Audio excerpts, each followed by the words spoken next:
Welcome to M&M Chat, the show where I bring on guests from the tabletop role-playing community who are working on fun, creative stuff and just talk to them about anything and everything D&D related, or other tabletop games if they come up.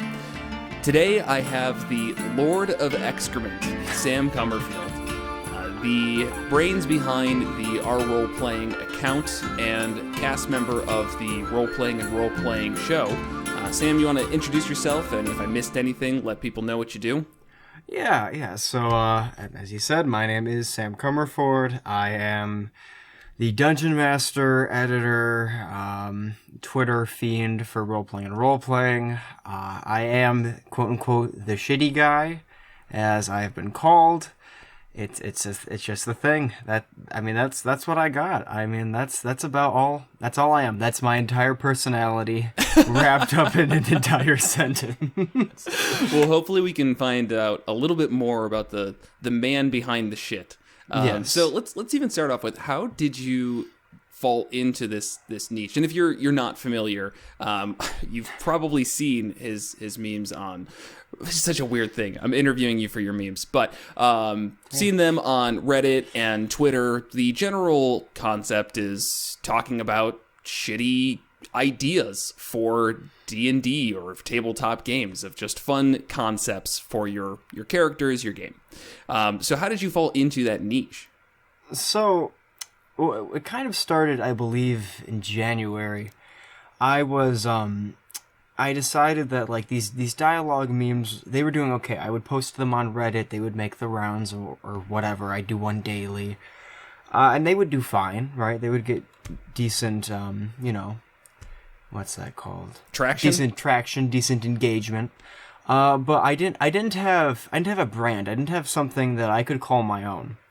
And this wasn't intentional, but I just put out a character idea, and I just said, shitty character idea. And it started as kind of like a self-deprecation thing, because that's definitely my style of humor.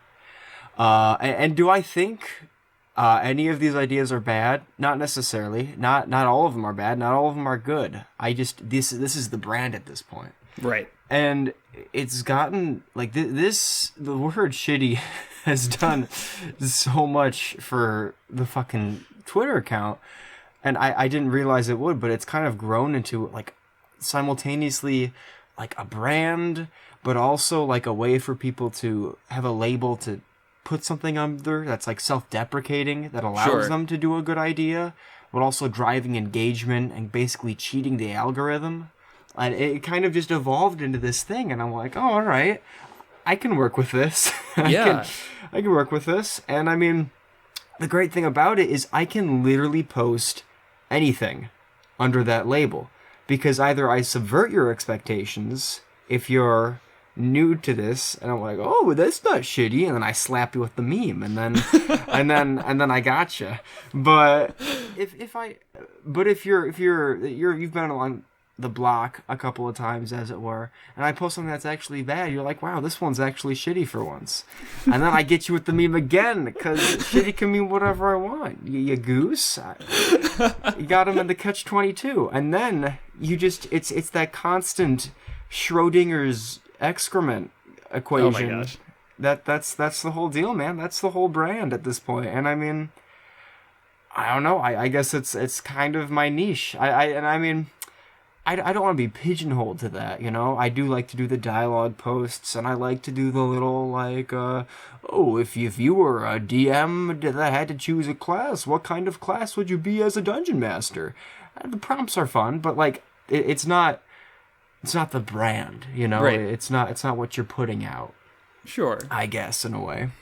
And before you started the Twitter account, were you ever making memes, or was this just kind of like you knew you had to get the show, in front of people's faces, and so you found this and found out you were good at it? Well, it's kind of weird, because for a while I would browse sites like Reddit, iFunny before it was a cesspool. But So a very long time ago. Very long time ago. Just generally shit like that. And I mean, I was a meme at one point. Like, did you ever see those memes with like the tuba people with like the tuba like bells on their heads or whatever? Yeah, like, yeah. I was one of those, weirdly enough. Yeah. Well, now we need to find that. That's something that I'm sure people don't know about. Oh yeah, no, it's weird. I've mentioned it once or twice, but that is how I was kind of famous or minorly famous in that sort of community beforehand. But I started making memes on r/D&D memes. Oh, geez, probably pre-pandemic. Okay. And they weren't. I was making like a classic like white top part, black text on it. You get like a picture with like a caption. Sure. Just any available stuff. I'm like, oh, this is a good idea. I'll just post that. I'll make it in like PixArt or something like that on my phone or whatever in 5 minutes. But a trend I was noticing was that posts that took little to no effort, such as dialogue posts from Twitter that were blatantly ripped off from that site and posted to Reddit, would do much better. And I was like, hey, these posts, they take no effort. Right. What the hell? This is so dumb. And I'm like, wait a minute, why am I not doing this? And so when the podcast eventually rolled around, I'm like, okay. And it kind of just exploded from there. And I mean, I wouldn't say that 50% of what I make is funny, because it's not. But I'm the sort of guy who throws shit against the wall until that sticks. Right. And when it does stick, boy, do you need a chisel. That is what I like to think of about my content. But most of the time, it's a shotgun. It's just a scatter shot around a target. But yeah. Yeah. And hey, it's worked out. And don't by any means need to talk about numbers, but was it helpful for the show? I mean, the Twitter account's now sitting at what, 12,000-ish almost followers? What are we at right now? We needed a live count right now. I don't even check at this point. 17.4 thousand. Oh wow, way further than that. Okay. So but as for the show, it hasn't. It's done a lot for the show, but it hasn't. We have less listens to the show than we do followers on Twitter. Okay. And that can definitely be attributed to just kind of the bite-sized content that Twitter offers versus a whole narrative-driven podcast. Right. But it definitely has done a lot for our numbers. I think we're a little behind. I think Severed Sons, who's another great D&D podcast that I highly recommend you check out.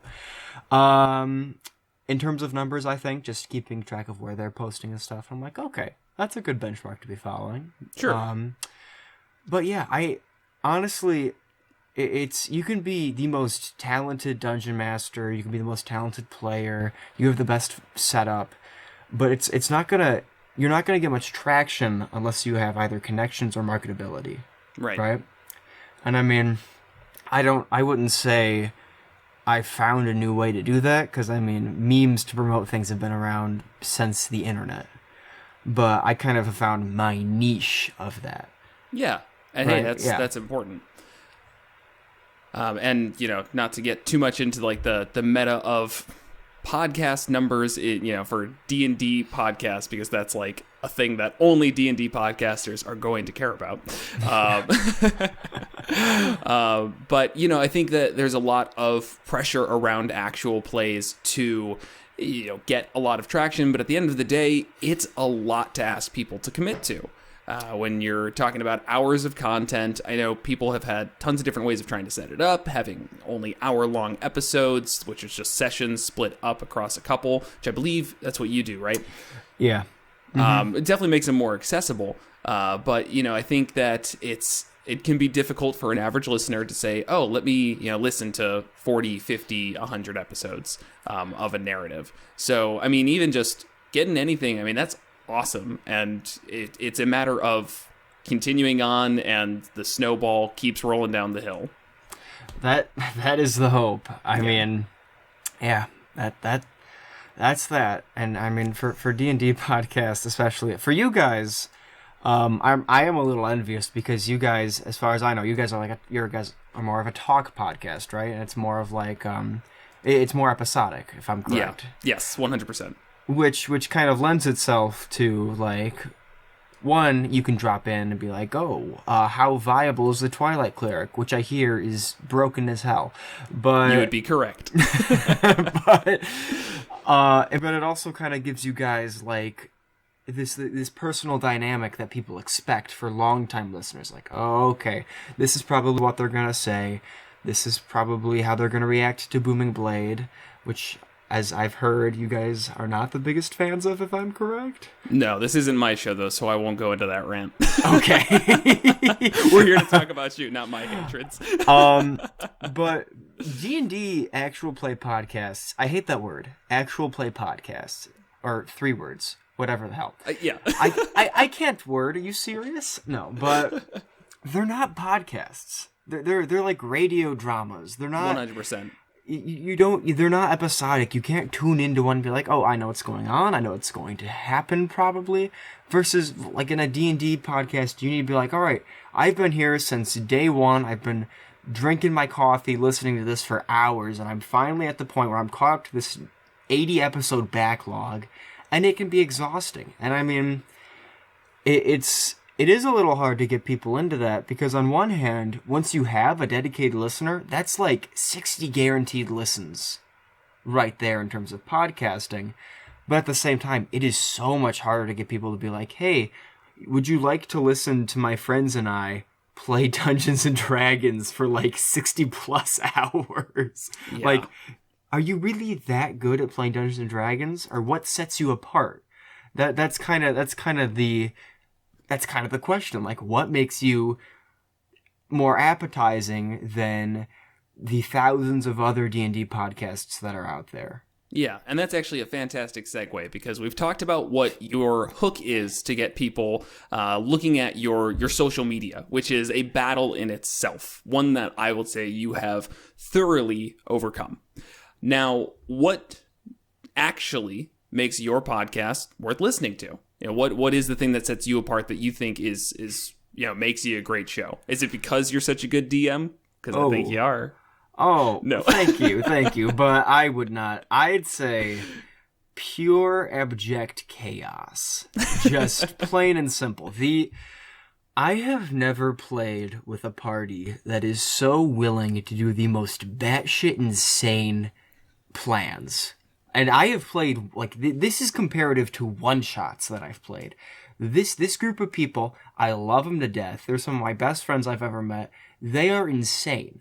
Straight up. And I will, there are moments on the podcast where I will sit in stunned silence, like, did they really just say that's their plan? Is that honest to God what they want to do? Because the vibe I have, the tone I'm kind of going for is I set up this really serious arc for like this big world and whatever.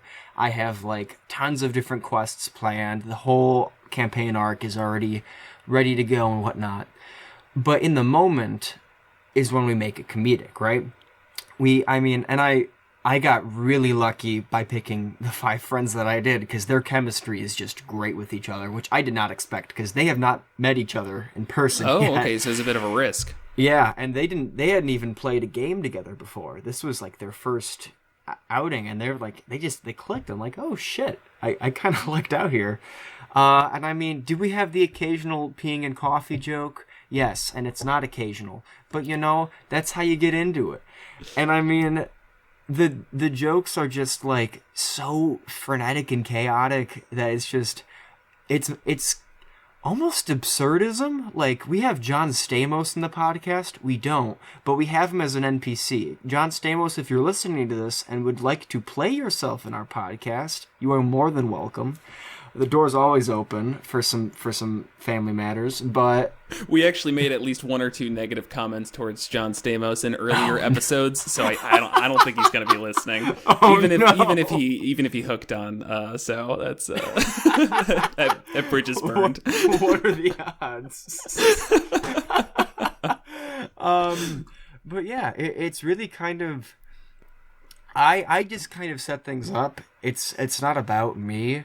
I do like to think that the story's decent, But really, it's the chemistry between the players that kind of gives it its real oomph. And I'm especially proud, like, Alex and Audrey are my two experienced players, and they're very good. Audrey is definitely the chaotic one who just absolutely annihilates my plans, and she knows that she does it, and she'll flip me off. God damn it, Audrey. I love you, but Jesus. But the other three, they started playing Dungeons and Dragons, like, the summer of, like, literally 3 months before we started the podcast, and they have come such a long way in terms of character and how they play them and how they're able to role play as these new characters that they've come up with for themselves. And honestly, I'm proud of each and every one of them and how they interact with people and how they're starting to get involved in other aspects of the podcast. Because for like the first 4 or 6-ish months, this was like my thing. I was running every single aspect of this, and I was going a little insane. I was losing it just a tad. But I'm really glad every single person in this podcast has really kind of stepped up and has really become passionate about it, which I couldn't ask them for any more, really. They're doing so well. And yeah, it's not about me. It's an us project. It's a we project. So that is why I wouldn't say that makes us unique, but our interactions and chemistry definitely would make it brings a new flavor to the table. Yeah, that makes sense. And I really like to hear that you're saying, that everybody's taking a little bit off your plate, because I think the number one mistake people make when trying to do an actual play is really what you did. As you said, it's kind of working out, which is great, but people will go into it with this idea of, I'm just going to record my friends playing D&D, obviously with their consent, and just I will handle everything because they're not interested in all of that. They just want to play the game. So I'm going to DM, I'm going to edit, I'm going to market, I'm going to do absolutely everything all the time, and you burn out. You burn out really, really quick, because I handle one part of the show, and that's really just the marketing and showing up and being knowledgeable, and that at times gets to be a lot. And when you throw in editing a 4-hour long session on a weekly basis or so, or whatever length of time you're doing it, it's a lot. I learned Audacity as I went. Like, I didn't read anything on it. So there's a very clear learning curve from episode 1 to now. Yeah. Like, now I'm like, all right, I've got music in this thing. I've got all sorts of stuff. It's completely normalized and whatever.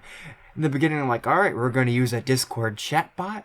Let's go. I'm going to slapdash edit all this together. And it got to the point where I'm like, all right, I'm going to have a little session 1 summary, so if you don't want to listen to this, you can get into the podcast without needing to hear like a Discord fade out mid podcast. Yeah, I see that so often, just with different actual plays. That's always like the thing, is they realize 5 episodes in, they're like, oh no, we had no idea what we were doing, had this major crash course. Maybe you don't want to listen to the first 5 episodes. Sorry about that. I think it's become a little normalized. Yeah. If I could pay any amount of money to go back and redo that session, or like the first couple of sessions with decent audio quality, I'd pay a lot of money. I'll tell you right now. Well, what's your advice for people getting into, we'll say even just from the audio perspective, like the first thing they need to know if they're trying to record 6 people for a D&D game? Oh my god, record locally. If you're okay, because don't ever expect like a Discord server, don't ever expect that with 6 people that's gonna work. Because trust me, it will not. You'll get these weird fade-ins and fade-outs of people. It's gonna sound like a butt cheek on a stick, and that does not sound good. What does sound good is when you have like localized audio. You record Audacity on everyone's computer. You might have 2 people in the same location using the same mic. That's fine. And then they just kind of send it all to like a Google Drive. You patch it together with like a clap check in the beginning to sync everyone's audio up. And then you go from there and you kind of spot check where you need to. And that sounds, does it take more time? Yeah, probably about double the time, honestly, per episode. But it sounds so much better. And you'll be like, yeah, no, this was definitely the right move when you're listening to it, as opposed to like some weird kind of like noisy background sounding thing. And I know for some people that is a barrier for getting into podcasts. Like, oh, this sounds horrible. I couldn't listen to this without like constantly thinking about whatever. Yeah, it's actually the, like, if you look up starting a podcast, that's one of the first things that's talked about, is that if you have horrible audio quality from like the get-go, it's the number one reason people will turn you off. So if you're really trying to get listeners, I think that is fantastic advice there. And so when you started this show, was the idea that it was going to be chaotic, or did it just naturally fall into that? And you were just like, let's play a D&D game, and it slowly became chaos, or quickly? Well, the way that I DM, I'm an enabler. I love to do little homebrew mechanics, and like, if someone's like, yeah, could I like, I know I'm a tiefling, I can do Hell's Rebuke, could I like channel the powers of hell? I'm like, dude, hell yeah, you can. You can certainly try, you dingus. And you roll for it. This is a dice game, man. And I mean, I love doing that. I love it when players get super creative. I'm like, all right, I have to justify this with a dice roll. How do I do that? And really, I think me enabling them, plus Audrey just kind of driving that chaos in the very first part of the first episode, really set the tone for the podcast. And I'm like, I will always preface people getting into the podcast like, look, the humor in this is for middle schoolers. Like, just be warned. Like, if that's your thing, like, if you like, I don't know, like, if you enjoy like Superbad or things like that, you'll probably like, if you can get through the first episode and you like it, you'll love the podcast. Trust me, you'll love the podcast. If you don't like the first episode, cheerio, that's all good. I don't blame you. It's an acquired taste. I think that's always such a healthy mentality when it comes to just making any content, is you can't expect everybody to relate and love what you're putting out there. But, when you find the people who do, and you find your people, it makes it all worth it. Yeah, and I mean, I think a general misconception I had from the beginning is that I'd already found, like, my people, as it were. Because when I came into Twitter, right, I was expecting there was, like, a D&D community, right? Which there is, but there's so many different subgroups now. You've got, like, the OSR people. You have, like, the indie TTRPG people, who are, like, an entire other subset of people. You have, like, the people who've only ever played 5e, who are, like, very like, oh, this is a fun game. And then all of them argue about mechanics and stuff. And you're like, oh, shit, what am I doing? How this is not what I was expecting at all. How do I impress the most people? And you kind of don't. You just kind of find what you like to do, because that's what you're probably going to do best. Right. And you run with that. And whoever likes it. Whoever doesn't, you give them the bird and you leave. 100%. That's the gist. Yeah, say I've talked with a lot of people about that idea of like, well, how do you grow your Twitter account, and how do you grow your social media presence? And there are ways to do it. I mean, as we've talked about earlier, you found making a specific style of meme has worked very, very well for you. And that's fantastic. But if you try and copy what other people are doing and have been doing to be successful, just to be successful, you're fighting against the current, and it's not going to work out. Or it is, but you're going to hate yourself, and that's not fun either. Yeah, because it'll be apparent. Because when I was doing like dialogue posts and stuff like that, like I would look to people for inspiration. Like, I mean, Oregon rolled a 20. He's a frenemy of mine.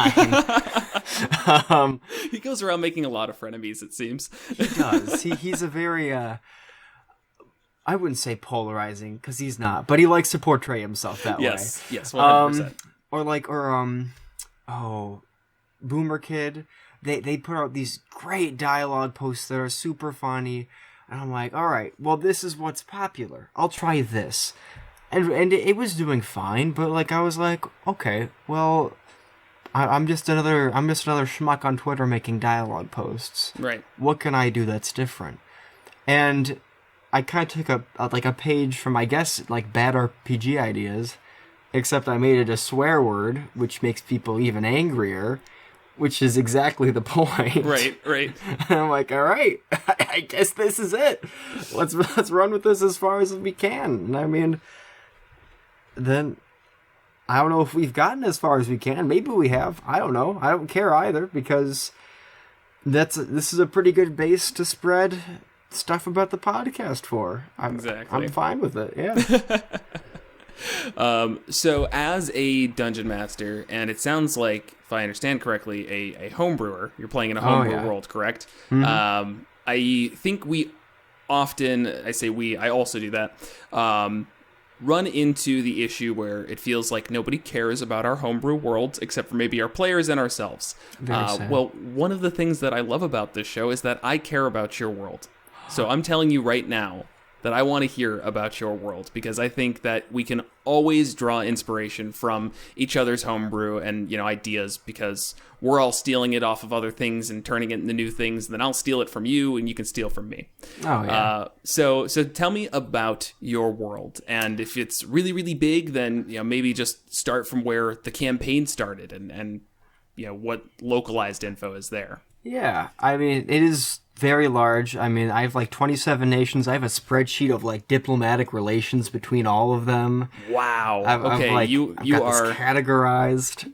You're one of those. Man. Everybody falls on one side of things there. Oh no, I don't really plan sessions too much, or when I do, it's more of a skeleton outline. But dear Lord, will I populate my worlds. I love world building. It is one of my all-time favorite things to do as a DM. And I guess in this kind of corner of my little world named Saint Stera. Thank you. I was like, probably gotta segue into that eventually. Yeah. But it's kind of your general fantasy world. But there's technology in it.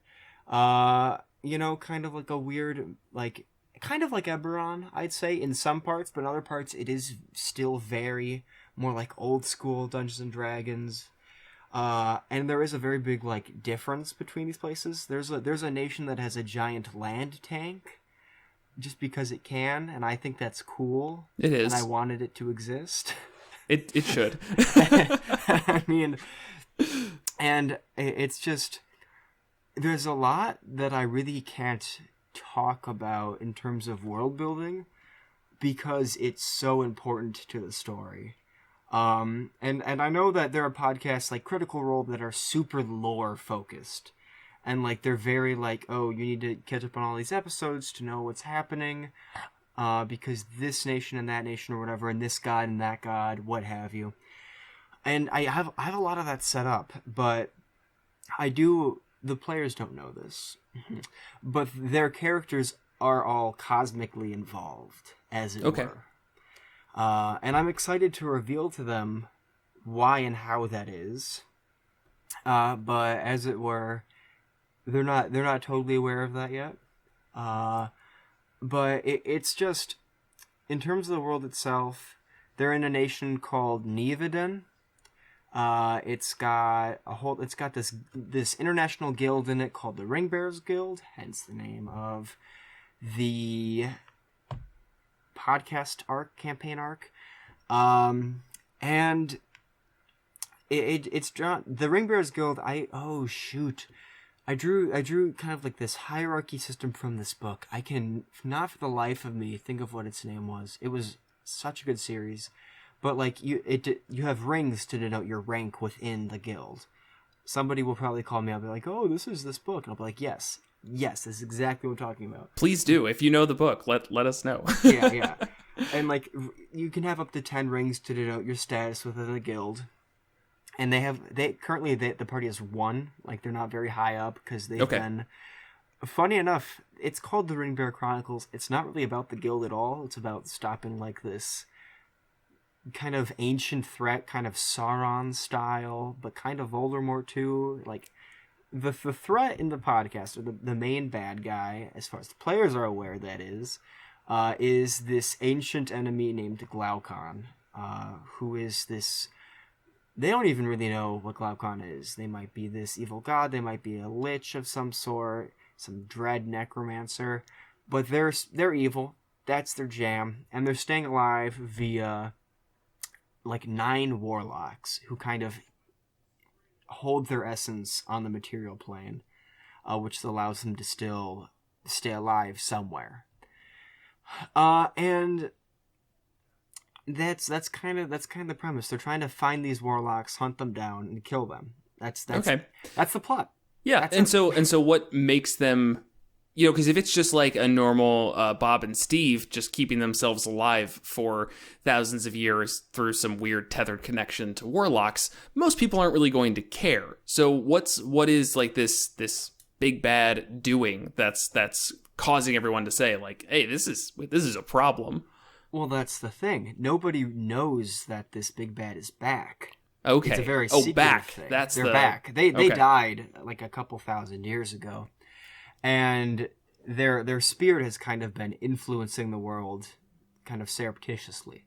Okay. And that's where the Sauron influences come from. Yeah. Yeah. But it's like nobody knows that Sauron is back. Kind of. Sure. Yeah. Sauron doesn't even have an army. And there are like probably pretty high-ranking people are like have gotten influence from this dark entity to get where they are in the world. Spoilers for the podcast. Little spoilers, good. We call them teasers around here. Teaser, yeah. So skip like 30 seconds ahead if you aren't caught up at this point at August 4th. I think we just finished session 13, but. The Thieves Guild head was a aspect of Glaucon, as we called him in the show, as was the Pontifex of the Lanthandrian Church. They both had used Glaucon to kind of gain status in the world and use these dark powers to manipulate people and what have you. And that's kind of the premise, and they're trying to find these other very powerful people who have been using their powers to kind of make their way up in the world. And what I'm excited about is for these first couple of villains, I just made them very mustache twirling evil people. Sure. Like the Thieves Guild guy, I just made him the biggest piece of shit possible. He's such an ass, and he like kills people. And you're like, all right, this guy's gotta die. But the more and more I get into it, like if you were given the ability to do anything you wanted with power, would you use it for bad means? And more into villains that are more Machiavellian than just straight up evil. And that's what I'm more excited about, because when you start like a comedy podcast, you want to lower people into more of a dramatic side of it. Yeah. You got to start with like some over the top, zany kind of stuff. And then you lower them into more kind of complicated things. Like one of our characters, played by Alex Judula, Agra Silvergrass, is a war criminal. Like he's very much like Iroh from Avatar. And like he's trying to atone for his sins, but he knows he can't. And he's just trying to distance himself from a nation that doesn't care about him anymore. And like it's a lot about his like previous nationalism and wants to climb the ladder to the top in like this horrible dictatorship that we've kind of referenced a lot in the podcast. And I really have enjoyed this arc with him. Because we've done kind of arc. I'm starting to kind of do arcs per character. Because in the beginning we had like they're all getting together. It's a swell arc. Mm-hmm. And then, spoiler, I kill one of the characters, and they die, and then they come back as the Grim Reaper, as a member of the party, which is a ton of fun. I know that, which is funny because he's our most happy-go-lucky party member for sure. And that was a ton of fun, and nobody was expecting it. I wasn't expecting him to roll on that one on his second to last death save, but I mean he croaked, and I'm like, all right, let's roll with this. Yeah. And then we kind of delved into more Agra's backstory, and now you were kind of trying to delve into somebody else's backstory. They don't know who they are yet, but they're gonna. And once I kind of tie everybody's backstory into the main plot, then I really can go full steam ahead. Like, look, these are the bad guys. These are who you gotta kill. And then I can start telling the NPCs backstories, you know? Right. Because I have a couple self-inserts. I don't like to have DNPCs because I find them annoying. I do have an NPC that follows the party. I don't have him do anything, though. He's just there because he's a friend of one of the party members. But no, I have, like, one of them's this guy named Falafel. His name was some super cool elf thing like Thaufla, but it was impossible to pronounce, so we named him Falafel, and that stuck. That's his name now. How have you've actually mentioned a lot of names so far, and so many names. And that's okay. That's allowed. But how do you specifically come up with names for your D&D games? I take them from everywhere. I mean, Glaucon actually was a philosopher, I believe, that talked with Aristotle. And I was like, I learned that in philosophy class. I'm like, that is the dopest name I've ever heard. I'm using it for a bad guy in my Dungeons & Dragons campaign. It is very much a bad guy name. Like, you hit the mark there. That is a cool name. But usually I'll come up with, like, I don't know, like, especially for names on the spot, I'll, like, look around the room. I'm like, yes, that is John Tissue Gum, of course, the esteemed knight. And you know, you just kind of like pick items around the room and throw a name together or whatever. But in terms of things I plan, I try to, like, you know, throw stuff into like a Latin translator, like a Greek translator. Be like, oh, this is what this word means in Latin. That's cool. A little Easter egg, a little secret for anyone who's like looking for it. And I find that a lot of fun. Yeah, I've had a lot of fun with, like, say I'm by no means Tolkien, but I like going through and just assigning different races or species in my game and basically saying, like, okay, you're going to be this language, you're going to be this language, you're going to be this language. And so, like, you know, with high elves, they are Italian. So they don't, you know, speak Italian or sound Italian, but when I need a word in high elf, I will put the actual words I want into Italian and then kind of make it sound a little bit more fantasy related. That is a great idea. That is actually, that's pretty good. Okay. Feel free to steal that. I gotta know. Are dark elves Australian because they're down under?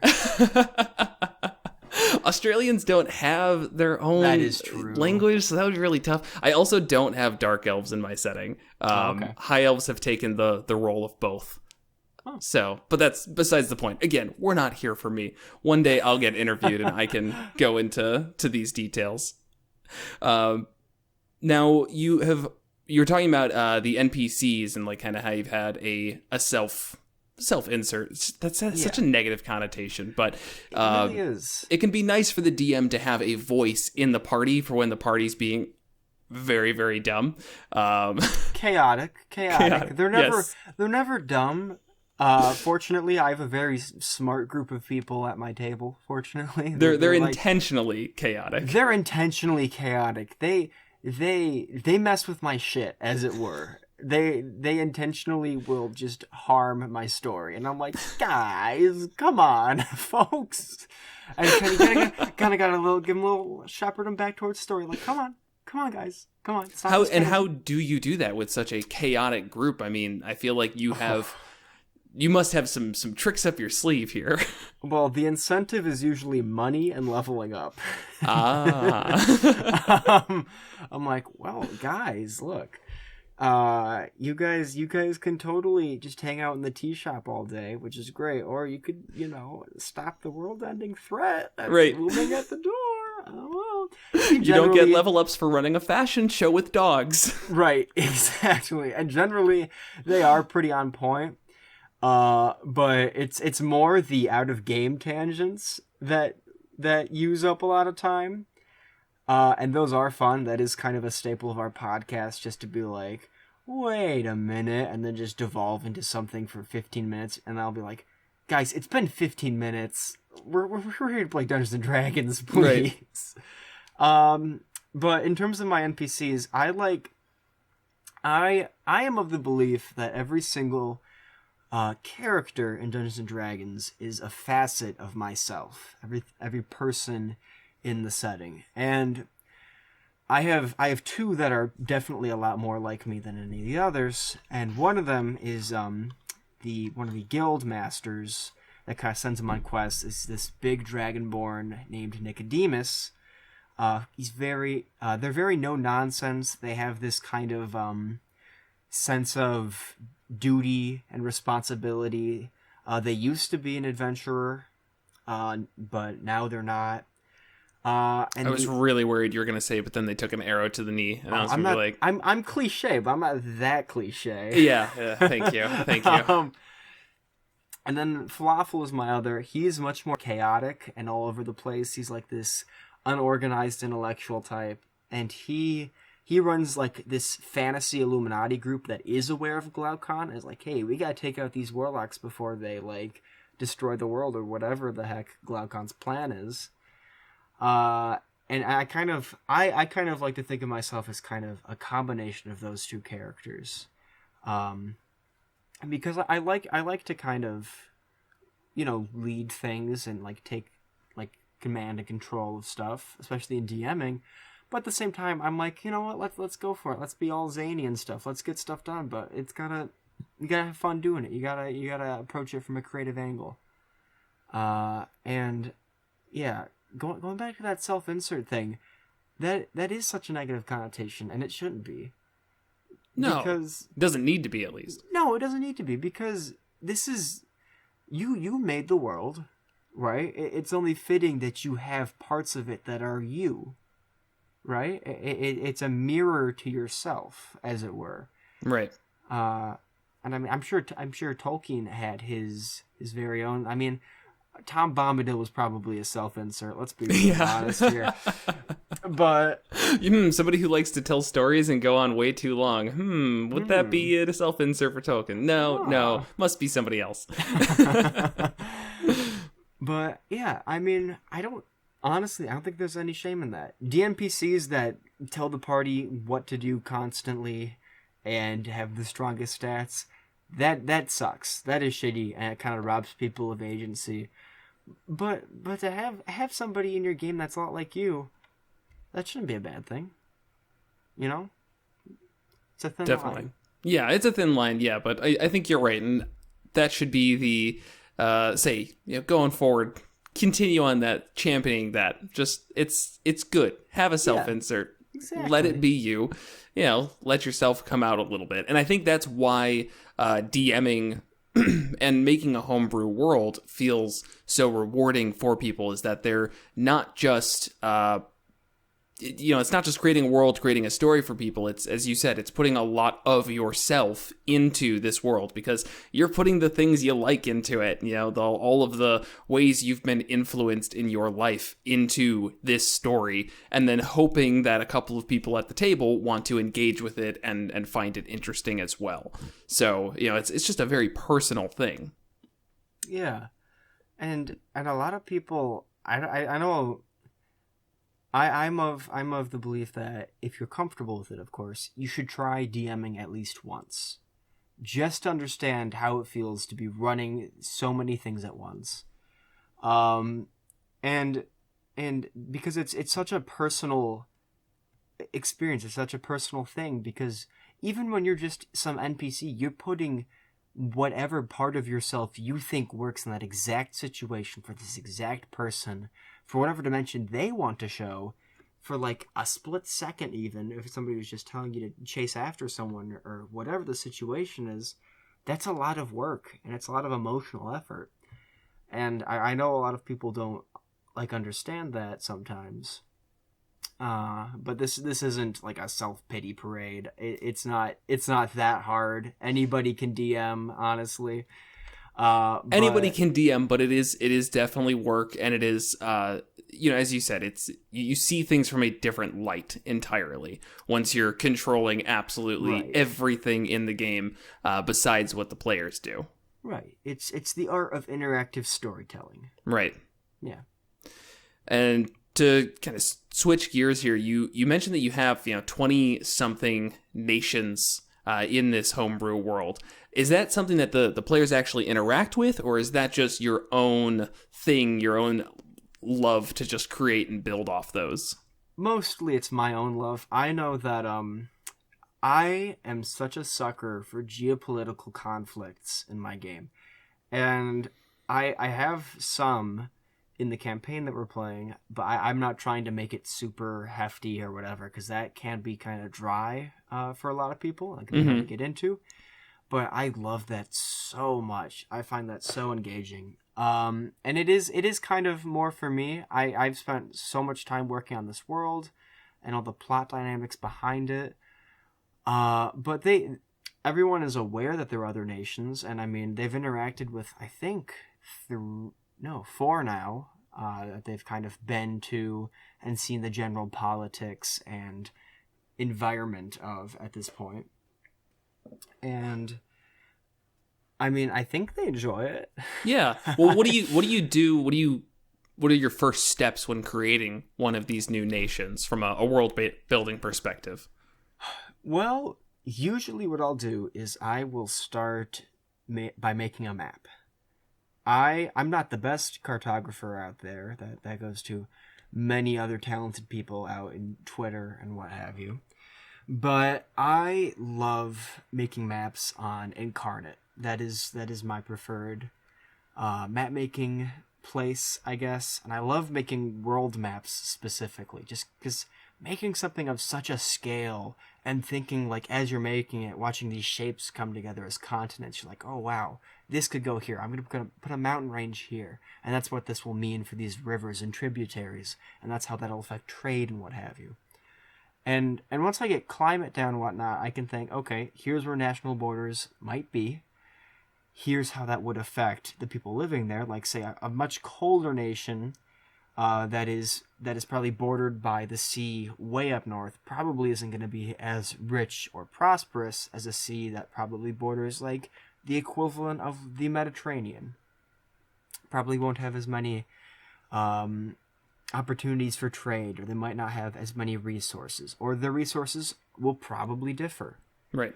And that can really change the dynamics of your worlds. And then you kind of have to pick hotspots of industry and whatnot, very certain nations that are kind of ahead of others, because that is realistic. You're not going to have nations at the same pace. But does that mean that you need colonialism and other really dark things in your game? No, absolutely not.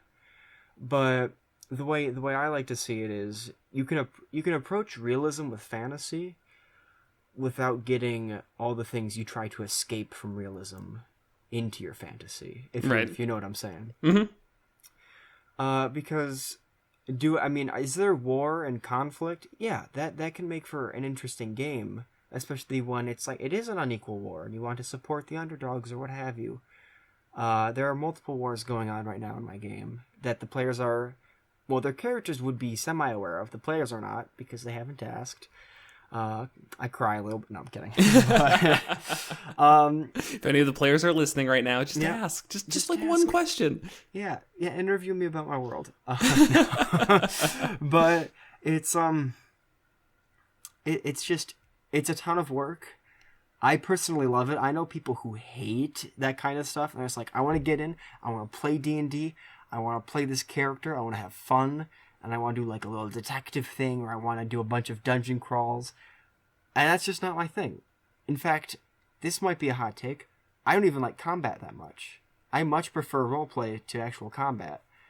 And I'm not sure if that's apparent in the games I play, but I try to make it balanced for the player's benefit. You know, I don't want people to not enjoy something that only I would enjoy. And I'm totally going on a tangent, and I just realized, what were we talking about? You're allowed to go on tangents. That's why you're here. But I'll ask a follow-up question around that idea of not really liking combat. Is it more that you don't like the mechanics of it, or like the we'll say almost grindiness of it? Or okay, well, yes, that is definitely it. I don't like and I know other systems do it differently, and I definitely want to try some down the road. Like Alex, who's kind of essentially my second in command in the podcast, he just knows a ton about games and stuff like that. He's kind of our creative director. We've wanted to do like a Monster of the Week game based in like the Upper Peninsula of Michigan, because we're all Michigan natives.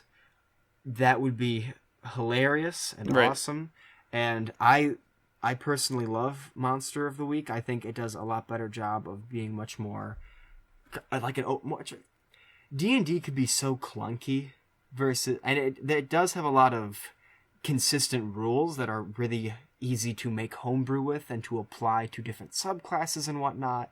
But at the same time, it's not like Monster of the Week, which is very open-ended. It has like D6s and what have you, or like things that are like Powered by the Apocalypse or Fate, that are much more like, you know, like, oh, you want to do this thing, you want to interact with this person, and it's going to be the same dice. Then you have like 5 stats and that's it. And honestly, I think I might actually be in favor of that as opposed to running some heavily homebrewed D&D, because while I do enjoy min-maxing the absolute crap out of a Paladin Hexblade build when I'm playing, that makes one of us. Just destroy my enemies. Yeah. It's not always fun. And sure. When I'm a social encounters min-maxer. I am an eloquence bard fiend. That is, oh my god. But this just goes to say there's different ways to min-max. That's still min-maxing. Oh, for sure. I'm a dirty min-maxer who loves his half-elf eloquence bard to just destroy social encounters by rolling like a 36 on persuasion. But yeah. Yeah, but I don't... When I'm playing, the grinding of combat can be fine because, you know, it's just one thing to think about because you're playing one character, usually. Mm-hmm. And, I mean, you're like, okay, I'm going to do this action, it's going to do this, it's probably going to affect this. Whereas when you're a DM, you're like, uh-oh, it's time to focus on 12 different entities at the same time, trying to think of how I can strategize against 6 different people working in tandem while simultaneously doing math. And I'm like... I'm getting a headache. How do I keep this, especially for an AP podcast, how do I keep it interesting? Sure. Because roleplay is interesting on its own because you're like, oh, I'm listening to people talk. That's engaging if it's done right. But combat that is a whole different beast because you have to like, I love like describing how players do things or letting them describe how they like, you know, hit someone. Sure. Put any kind of flourish on it that they want. And that, I think, is the only thing that keeps combat interesting for me. Because if it's all a numbers game, that's not super interesting to listen to. At least for me. I don't know. Maybe you're like an accountant and you like listening to numbers. Maybe that's your thing. Look, I'll tell you, I have a degree in accounting. It's not my profession. I don't like just listening to numbers. See, that's what I'm saying. No, and you're entirely right. And I think it's one of the challenges of actual play podcasts. You know, you get DMs like Matt Mercer who are very great at weaving in the flavor and the descriptions into combat. But even then... there are times when it is about the numbers, you know, because combat can be quite long. I mean, we're talking potentially hours if you've got a big enough fight and it warrants it.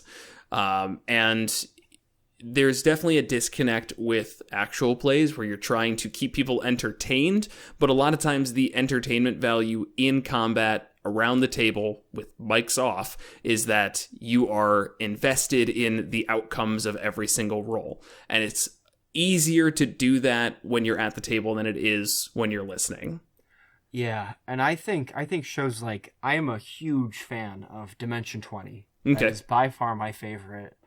I guess it's an actual play to listen to. I know. I say once you said like it's such a bad way to describe it. Like you're totally right. And if we could say it's like a good show. It's a good show. It's a good show. Perfect. And I absolutely adore Brennan Lee Mulligan. I think he's probably the biggest inspiration on my DMing style, and just the way that I think he runs combat is very good. But I think it's aided a lot by the video. Like these just super elaborate set pieces for every single battle that like, the set crew whips up. And you're like, holy shit, this stuff looks awesome.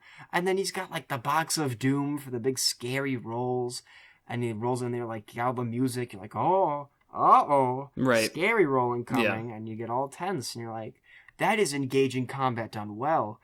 And I will never be able to live up to that on simply an audio medium, one. And two, I'm not as good as a DM as Brian Lee Mulligan, which is not a slight to myself. That's very hard to compare to somebody who's just that good. And who is allowed and able to do it so much and professionally. Right. I mean, I think there's a lot to that too, where I'm guessing you have other responsibilities besides the podcast and making memes all day. So, you can only put so much pressure on your bookshelf of pressure. Yes. You can only put so much pressure on yourself to find ways to create these elaborate set pieces, even from an audio perspective, because I'm sure you can do something with music or sound effects that comes across as actually good instead of cheesy, but it's also very easy to fall into that trap of, doing a little wizard like pew every time somebody casts a spell. It only takes you so far. Yeah, and I avoid sound effects like that precisely for that reason. I think we're a very self-aware bunch. Mm-hmm. We will make the sound effects ourselves if we need to. Just like good. Pew pew, pow pow, bang, pow, and that adds to the comedy if we need to. Right. And we try to keep things light. Besides episode 7, where one of them has like a panic attack. But that's you gotta sometimes the tonal whiplash is just enough to snap your neck, and that's what we love about our podcast.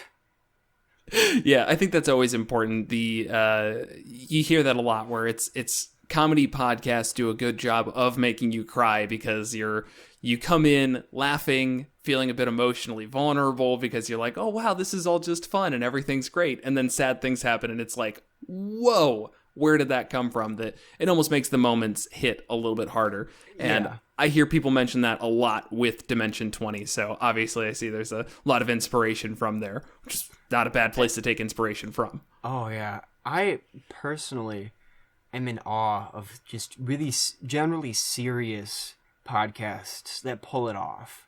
Sure. That to me is the pinnacle of actual plays.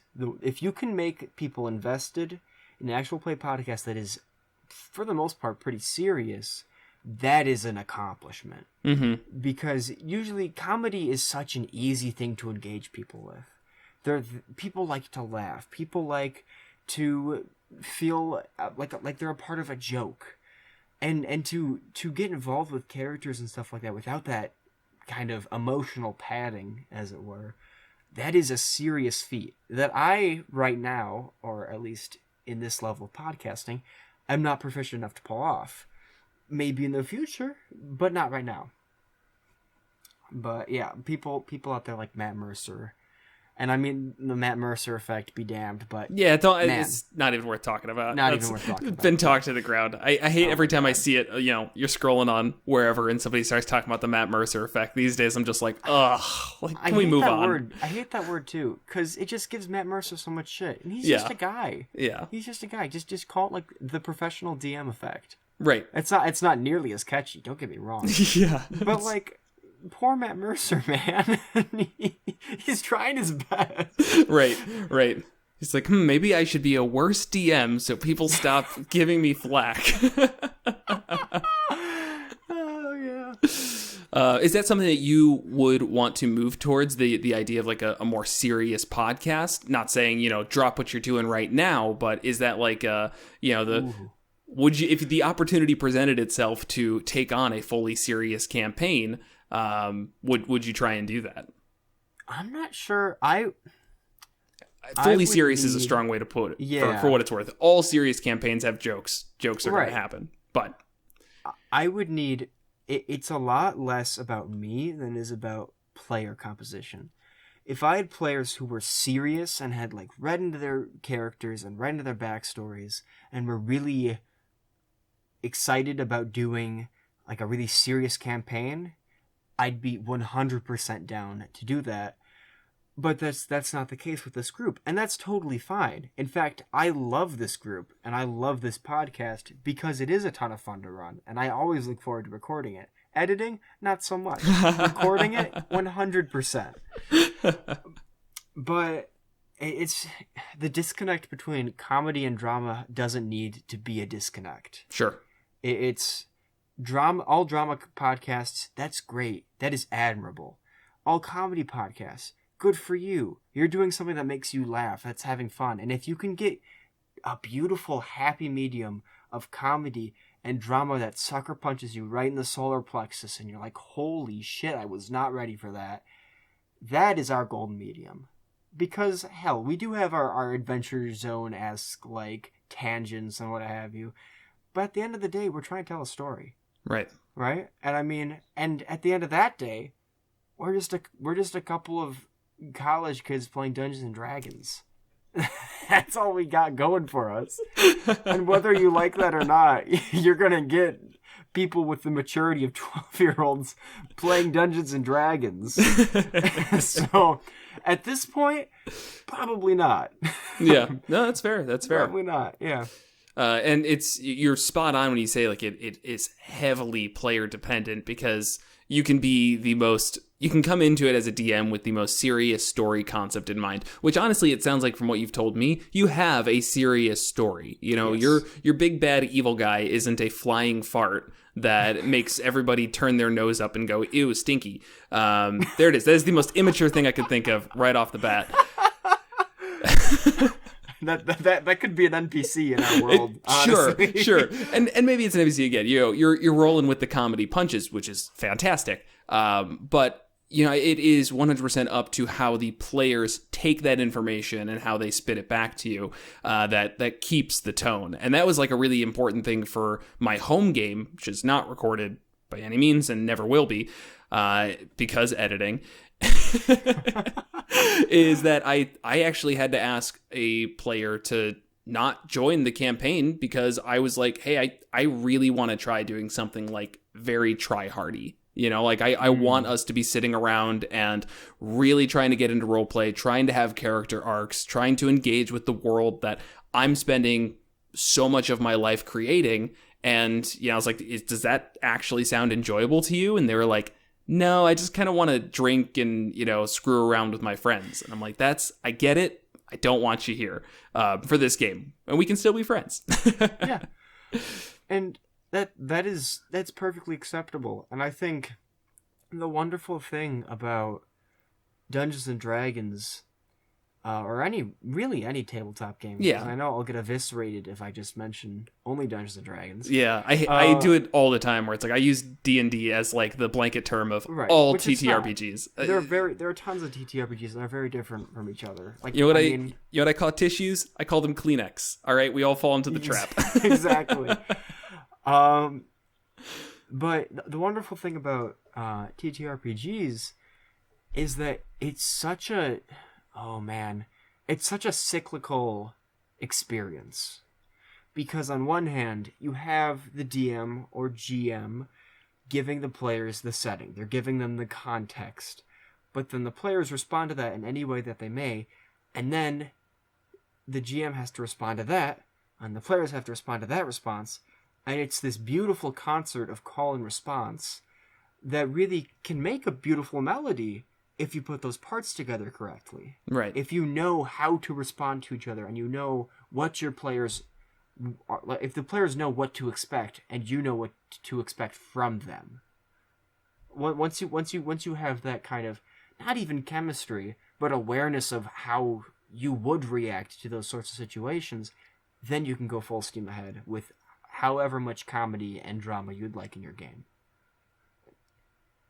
Definitely. All right. Well, we're getting up on time here, and I generally like to turn things over at the end and ask you if there's anything that you wanted to talk about, be it TTRPG related or anything totally off the walls. This is your moment to be the chaos crew. Oh my god. Man. Banana pudding.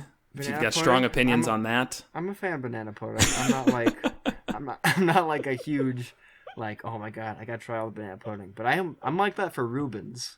I'm on a quest. Yeah, I'm on a quest to try every single Reuben in every restaurant that I go to, just to kind of rate them. Would be very busy in Cleveland. Oh, so I hear. There's so many Reubens. I can't. Step out the door without being offered a Reuben. Oh my god, that sounds amazing. I love Ruebens so much. So yeah, if you like me a lot, send me like a Reuben kit in the mail. That would be that's how you win my heart. Okay, all right. This food and. Nope, that's it. Just food. That is all you need. You got to open up a role-playing P.O. box and just have people send like sauerkraut and their own variations of, at that point, via the mail, probably moldy bread and... Oh, yeah. Very, very stale rye. Right. Very stale rye bread. You like, put this together, it'll be the best Reuben you ever had, or you'll die. I'll die happy. I'll die a happy man. But yeah, that's kind of my off-topic fact. Is you love Ruebens? Yeah, I love Ruebens. In terms of what else I have going on in my life, I don't. This is my hobby. No, that's fine. I'm not done with this Reuben thing. I'm not going to let you go just yet. Oh, then please, by all means. I am very invested in this topic. What to you makes a great Reuben? What are the key components? There are 5 ingredients in a good Reuben. All right. Yeah, actually, this is probably good context, because there might be people who don't know what a Reuben is. Yeah, a Reuben sandwich, for all these who don't know, was invented in New York in like the 1920s, I think. Don't quote me on that. I'm probably wrong. But not a Reuben historian. Strike that from the record. But it consists of rye bread, if you're correct. This is if you're correct. You could be wrong, and that's fine. But if you're correct, rye bread, usually if you have raw rye bread, meaning untoasted, as they call it, bread and not toast. Yes, yeah. Like a heathen, you can do that. But if you get a nice kind of like, almost like a grilled cheese, kind of a buttery sear on it, that is perfection. But not too crunchy, because I want to stab the roof of my mouth and then get sauerkraut juice in it and then start to cry, because that's right. A bad time. But you get a nice sear on that bread. A nice buttery kind of, whatever that's called in cooking. I'm not a chef. You're looking for the Mallard reaction? I always mess it up because it sounds like ducks, but it's not ducks. Because there's Mallard ducks.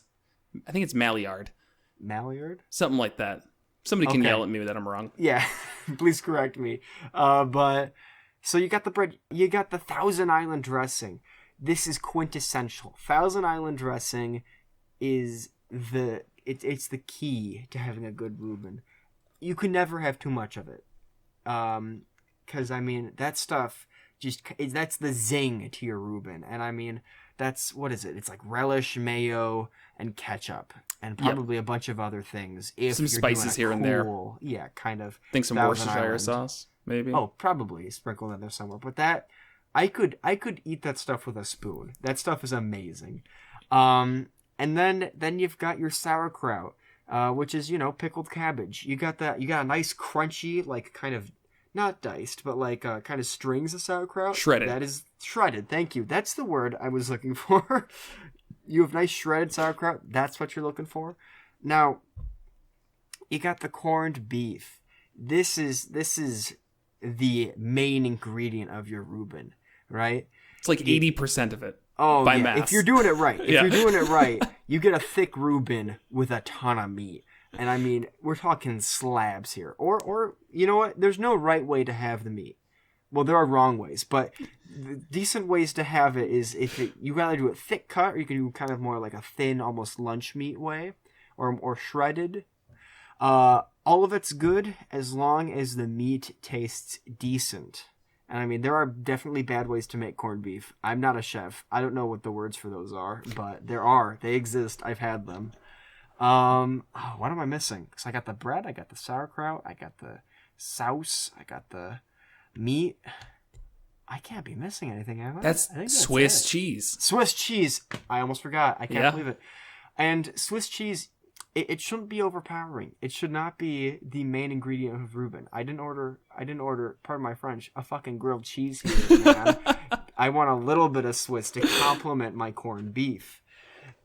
And so that is the quintessential Reuben. Like, if I could have that build on a Reuben, that wonderful generation of meat, cheese, bread, and acid and vegetable, that is that is the peak of food for me.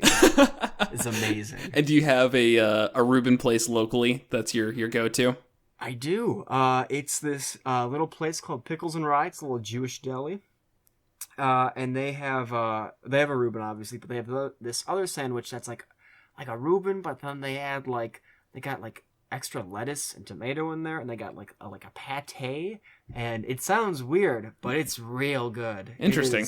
Oh my lord. And they got like pickles and bread that they give to you like as a starter. Oh man, I gotta eat that sometime soon. Now I'm thinking about it. That's making me hungry. You gotta see if they'll sponsor your show. Oh my god, that'd be crazy. Yes. And how do you feel about using marble rye? Is that acceptable? Oh, that is preferred. Marble rye is the preferred bread for a Reuben. Okay, not just straight rye. Got it. Gotta have the pumpernickel mix. The only time I've ever had a bastard Reuben, meaning a not perfected Reuben, is the lobster Reuben down in Key West, which is exceptional. One of the best pieces of like food that I've ever had. And they didn't use like rye. They used like just general bread. They had like sauerkraut, and they had like a ton of Thousand Island and a little bit of Swiss. But this lobster, oh my goodness. Yeah, I could see that. It sounds kind of weird when I'm describing it in retrospect, but oh my lord. I chowed that thing in like a solid minute, maybe a minute and a half. Just gone. It was amazing. That's great. That's great. Oh, I gotta see. I was just on an episode not out yet of Dungeons and Dinings, which is a D&D interview show where it also talks about food. So I will pass the word along that you're the Reuben guy. Oh yeah, by all means. Maybe they can tell me how I can actually make a decent Reuben, because I have no idea. Oh, you know. It sounds like you know. It's just a matter of doing it. Yeah, it is a matter of doing it. I'm lazy, and I like Dungeons and Dragons and not cooking. It's all right. That's all right. Yeah. All right. Well, hey, I think we'll go ahead and call it there. That was a great bit to end it on. I'm happy. And thank you so much, Sam, for coming on. This was fantastic. And go everybody check out Role-Playing and Role-Playing, the Ring Bearer Chronicles, if you're looking for some middle school humor, as you've put yourself, mixed in with drama. Yes, of course. Great. Well, thank you so much, Sam. And any specific places you want to direct people social media-wise?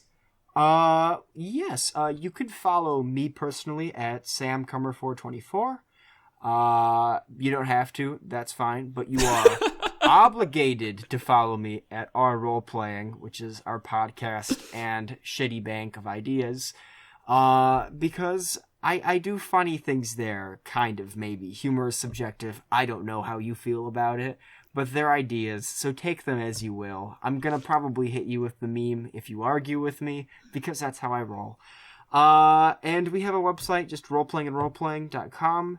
That's ROLE playing, and then ROLL playing. Get it? It's a little play on words. And that's the website, and we've got all of our, merch affiliates. You could have a hat. Look at that. And that's that. Yep, that's my whole spiel. All right. Well, thank you so much, Sam. And make sure to check that out. And to everybody out there, thanks for listening.